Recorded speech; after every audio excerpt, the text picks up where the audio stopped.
I'm getting the first name right. Oh, thank you. Thank you. And we're going to be talking all about identity today. And this is a big theme this month here at Mattingly. How does identity relate to the work we do as diversity, equity, inclusion practitioners, and just who we are as humans at work?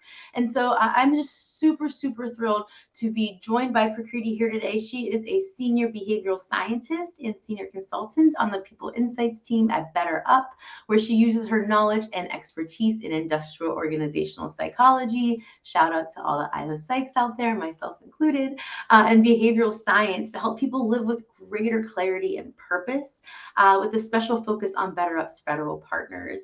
Prakriti received her master's in IO from the University of Albany, and so she's living proof for all those IO aspiring IOs out there that you can have an amazing career with a master's degree. One does not need a PhD to do incredible work as an IO psychology. So I love, Prakriti, you're living of that, to share that with all of those aspiring IOs out there. But that's all I had bio-wise. We're talking about identity, and news flash for y'all who follow along Mattingly Solutions content. We did have an amazing blog drop last night called What's in a Name? The Importance of Prioritizing Identity for Inclusion. And so super excited to have you here today, dig into that blog, dig into identity. Thank you for joining us on Better Humans at Work. Thank you so much for having me. Of course. And this conversation came up between the two of us. It must have been in April, right, at our annual conference. Yeah. I think we were at one of the happy hours and we just started nerding out about this area together, and now we're here. Now, do you remember, so we're talking about the Society of Industrial Organizational Psychology. You don't have to be an IO to join. We have a new affiliate membership, so check that out. But my favorite part of these conferences are actually what happens after the formal program's done for the day. And Prakriti and I had the honor of meeting her with the reception that her company put on. We did have a Mattingly Solutions reception, which you will be getting an invite to next year, Prakriti, in Boston. So keep an eye out for that. But do you remember how that even came up in conversation, just to kind of like set the tone for the group? Or maybe it was just me meeting you and asking me about your name. But do you remember? Yeah, so we have a lot of overlapping folks in common. I think half of BetterUp is a personal friend of yours. And so Mike Latano, who is my manager at work, had told me about you for months before even PsyOp and the work that you do, because DEIA is like the special area of interest for me. It's the work that fulfills me. And so you were always on my radar. And then when we started chatting, we just you asked about my name, and I made a little joke about how it's nice not to have to repeat it 8 times, or just, I think you asked me how to pronounce it. And that's such a big piece of allyship. And then I think that's how that ball started rolling.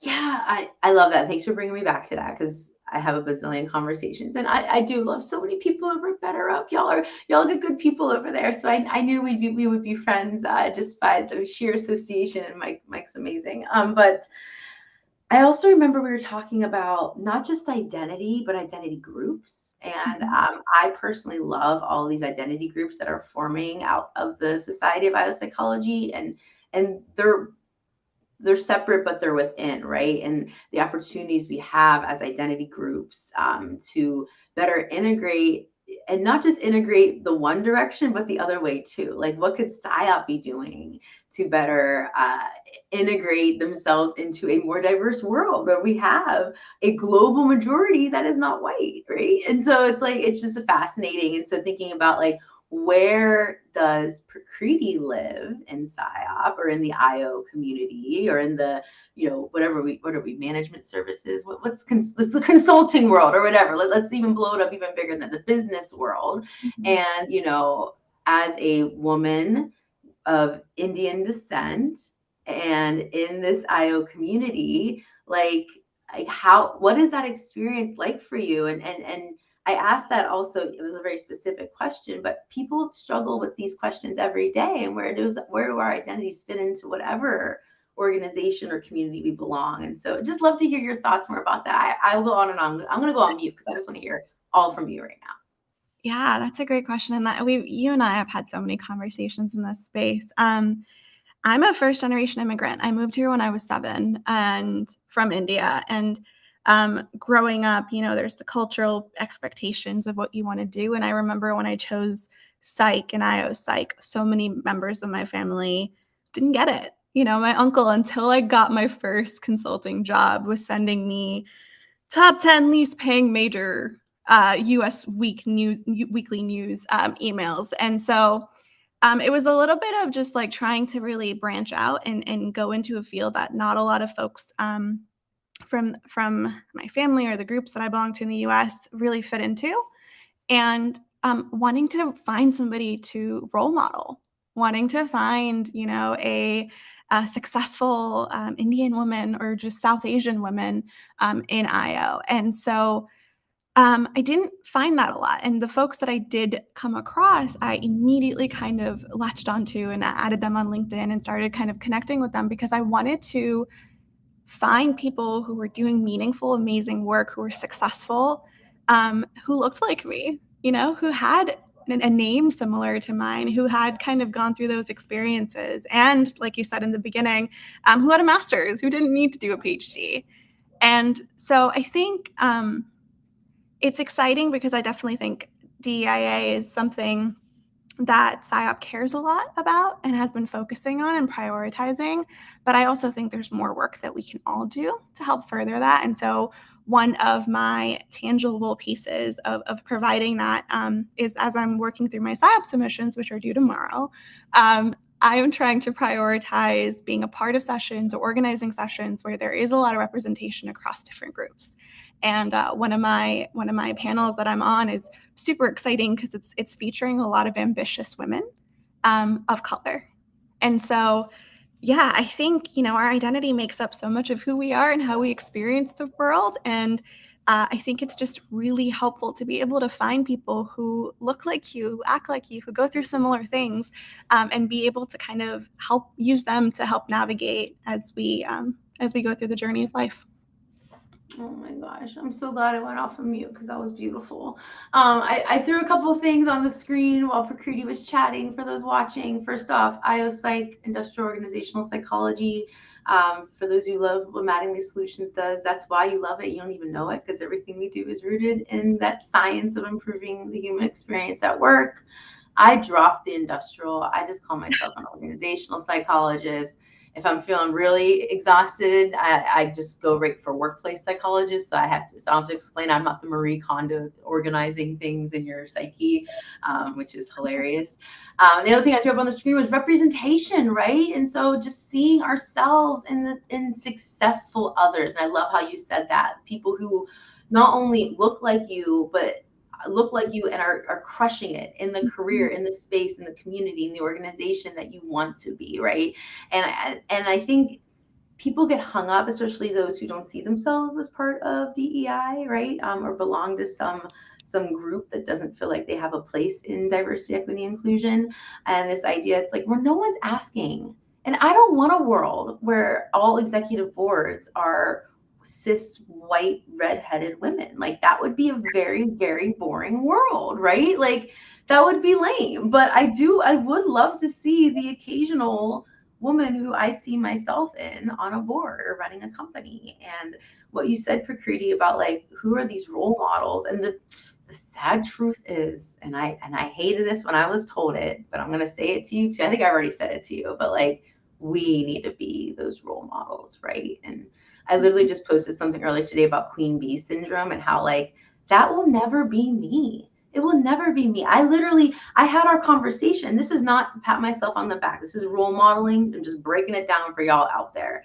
But instead of bringing Prakriti onto this show and hearing her story from her mouth, I could have just took your story and talked about how I have these random friends and no one gets their name right. And I could have wrote that blog myself, which by the way, I'm dropping the blog into the links into the show notes. So there you go. It's right there. And now you have no reason not to read Prakriti's blog because I don't want to make everyone get their PhD, go to school for 14 years after high school, right? And follow in my footsteps to feel like they've earned this title of being me, like that's the queen bee. Screw that. Let's all be queen bees and let's get rid of the queen part. Let's just all be bees that do amazing things together. But most importantly, let's have bees that look like each other. And so I would just love for Creatius to get back to your blog and like, the message that we're trying to get out there. You had some amazing kind of take homes there. I'd love to end with, but even before we get into the take homes, like anything about your blog for those who just need the TLDR out there, any like certain like feel good moments that you shared that you would just love to verbalize with those watching out there right now? Yeah, so this blog was a really interesting experience for me because I'm very authentically showing up and very vulnerable in this. I shared a lot of little tidbits of a little insecure Prakriti when she was 7 or 8 years old, and it's not usually how I show up in these types of settings, right? I'm a consultant, I'm client facing, I'm all about being proper and prim and asking a lot of questions, and so that is kind of like that was the newest part of this that was an interesting journey. I kept like deleting so much and then forcing myself to put it back in. There are some quick wins, quick ways of helping folks, the Prakritis in your life if you are someone who does not have an ethnic name, but also just I'm hoping that if as you read this you're able to kind of just discover a new side for folks who do go through this every single day and who might not, be comfortable sharing it with you. And if you are someone who kind of struggles with this, the best decision that I made at one point when I was, I think, in college was just kind of owning it and working on my journey. And of course, it's not a quick, easy one. I think I'm still on this journey of just really understanding how important my name is, how it has so much meaning to not only me, but my parents who chose it for me, the culture I come from, and how it's important to stand up for people pronouncing it correctly. Yeah.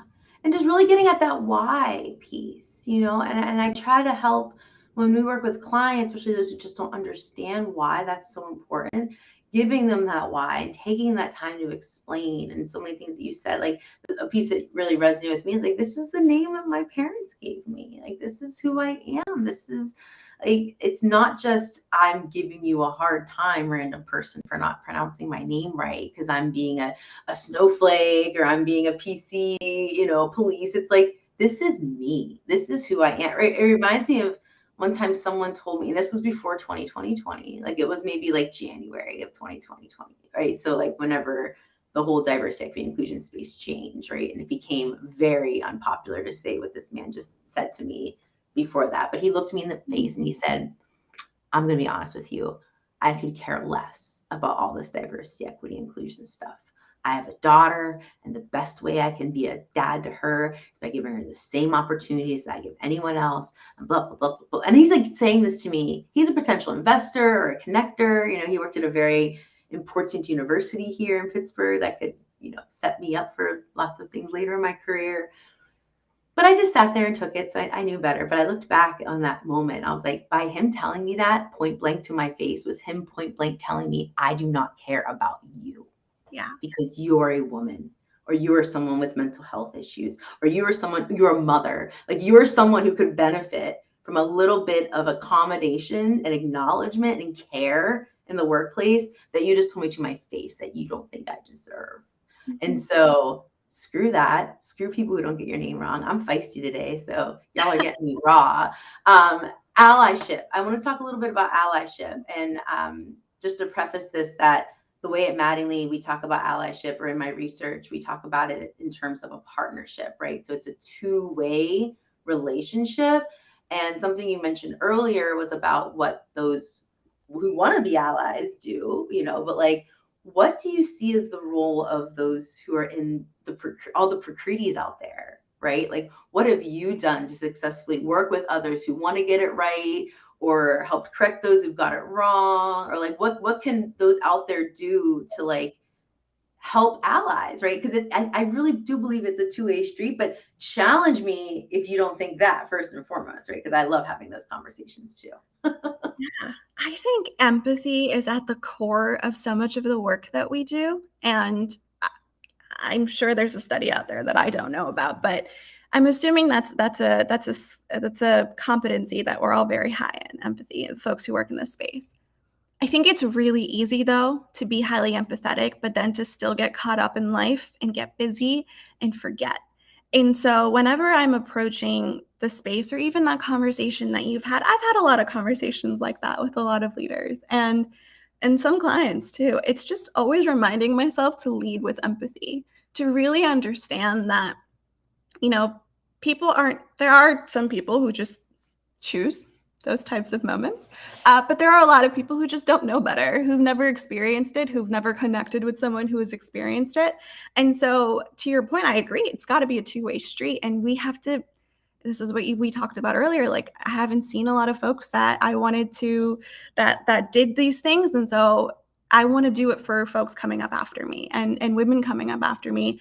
And so it's a lot of just like putting yourself in that room and sharing your stories so that they can understand, and oh, I really like Prakriti. And wow, I never really thought about how important a name is to someone until she told me about that.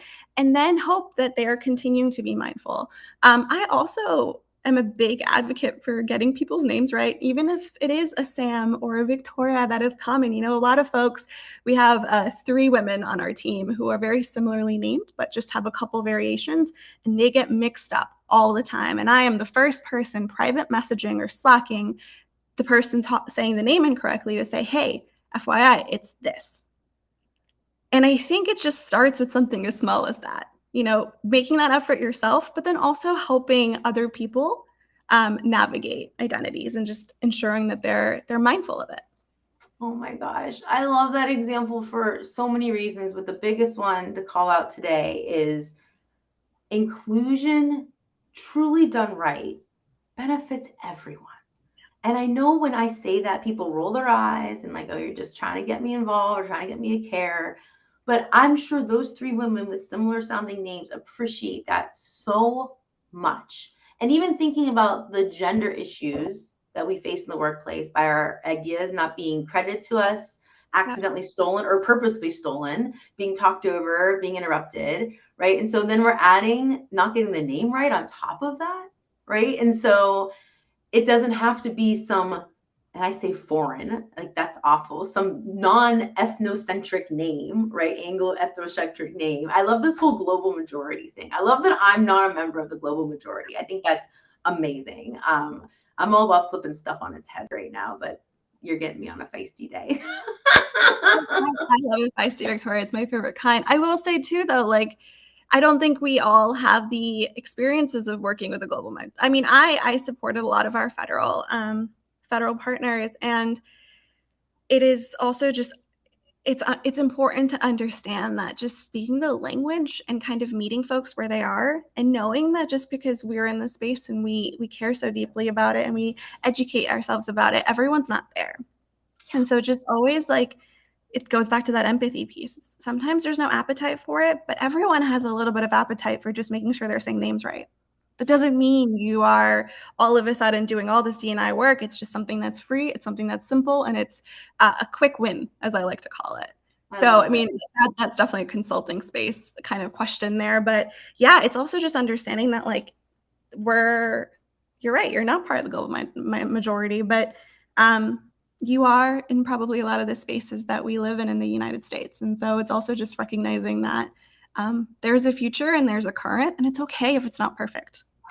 Oh, I love that so much. And, little things add up over time, the same way that microaggressions are death by 1,000 paper cuts, microaffirmations, like getting someone's name right, that can be, what keeps some a top performer around who might not have stayed around otherwise, right? And we all know what a couple superstars can do for an organization and for a team. So, okay, so we are already, oh, go ahead, Prakriti. I just wanted to share one quick story. I know we're almost at time, but I love sharing this story. And I'm going to put him on the spot. My VP at work at BetterUp, Duke Daling, is an incredible ally and someone who works really hard at continuing to grow in this space. And one of the pieces that was a first for me in my career when I started at BetterUp that I hold on to every time I get talked over, every time all of those microaggressions happen, is BetterUp's a startup.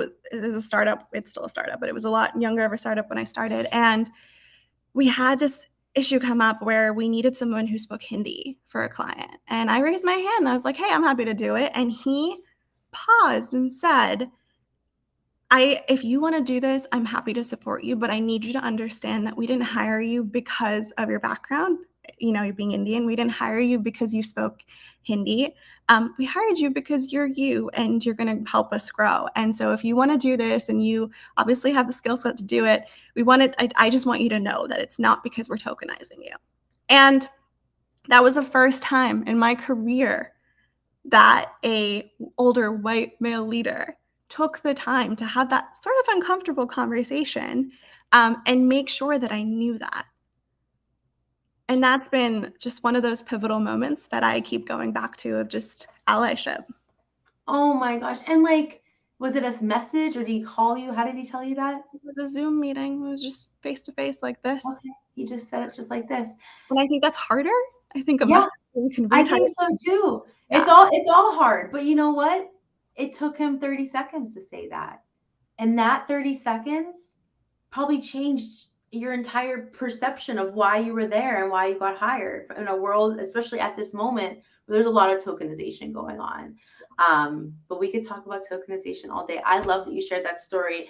We are at time, but I'm going to do just one quick little real life role play because I just feel like it's too important. I waited intentionally to not ask you this question when we were prepping a few moments ago because I wanted to show the world what this could potentially look like. So please be honest with me, Prakriti. Just go there. And so it's like a real life role play because I was going to have this conversation with you anyway. So action. Prakriti, part of what we've talked about with identity and representation is like finding your people. And so I know other badass, amazing, successful Indian women in the IO space, and I've been connecting you to them. And so as someone who's trying to be an ally, I should have checked in with you first if that was okay. And so this is me checking in now because I've been wanting to connect you with more of these women, but like, this is not my identity group, it's yours. And so this is me checking in. Should I stop? Should I keep going? How do you want me to proceed, knowing that like I know some women I'd love to introduce you to, but I'm not trying to be that kind of ally, if you know what I mean. Yeah. I appreciate you asking that. I think just asking those types of difficult, uncomfortable questions goes so far. I, of course, would love to, but that's because I'm a natural extrovert and a networker. And I feel like if I was a little bit more introverted or maybe I didn't have the bandwidth for that, I would say no. The other part, too, that's really helpful to think through, and I say this as someone who I'm the Iran conflict right now. Having those conversations, wanting to be there for my Iranian friends, I'm learning so much about the intergroup pieces of just the different nuances. Even you saying Indian, honestly, South Asian, because the South Asian diaspora is so similar in so many ways. And Bangladeshi women and Pakistani women. There's so many countries, and of course, we all have our unique differences, but I would a lot of one of the IOs that I really love who do great work in the IO space, she is Bangladeshi.